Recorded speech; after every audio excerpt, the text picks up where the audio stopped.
Okay, in this video I'm just going to show you how to blend two images together and do what's called non-destructive editing.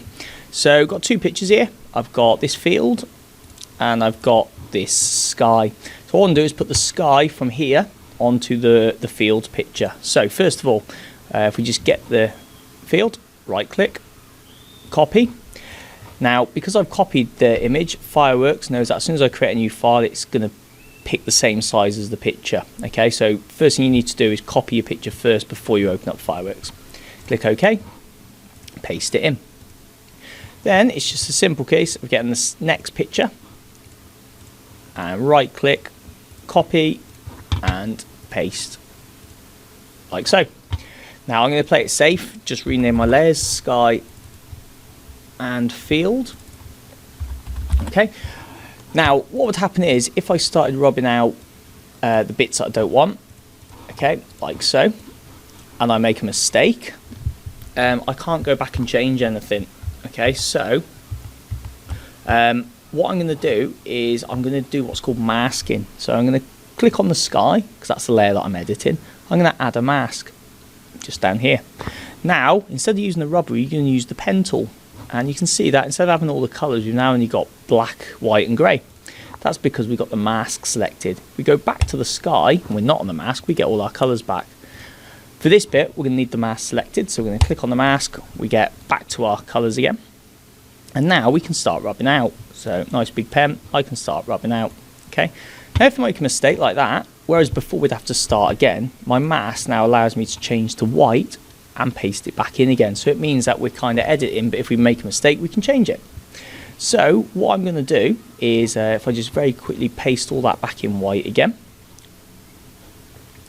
all I want to do is make sure that this sky covers the whole field, which if you look, that line there isn't quite there, so I'm just going to have to stretch this picture down a bit.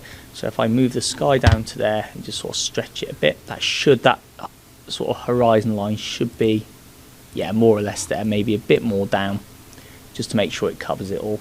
Okay, right, all I'm going to do now then is just mask it out. So first thing I want to do is make it so I can actually see what I'm editing. So I'm going to click on the sky layer, just make it slightly transparent, and then it's just a case of rubbing out all this bit here. So select my mask.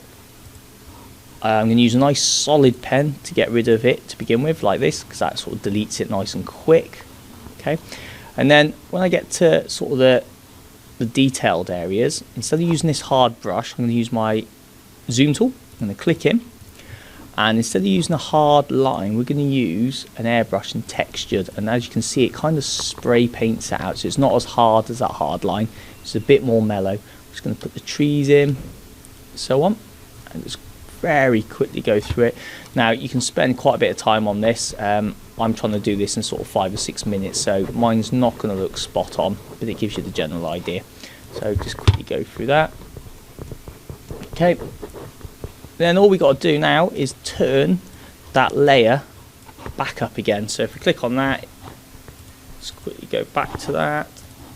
Okay, you can see it's set at 61, so we turn it back up again and click on the magnifying glass. We can zoom out, or if you want to be quick, go to fit all. You can now see we've blended the sky in. Now it doesn't quite look as real as it needs to, so what we can do is on each layer we can click filters, adjust the color, brightness and contrast, so I can kind of, you know, drop it down a bit, boost it up. Okay, there you go, you can start to see that I'm blending.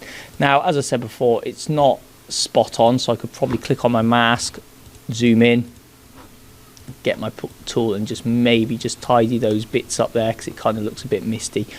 You know, you can spend a lot of time on this. I've seen some before that have taken hours and hours and hours. Some of them you can do in 10 minutes. Okay, if I just quickly go through that, but now you can see that that is two images blended together quite well.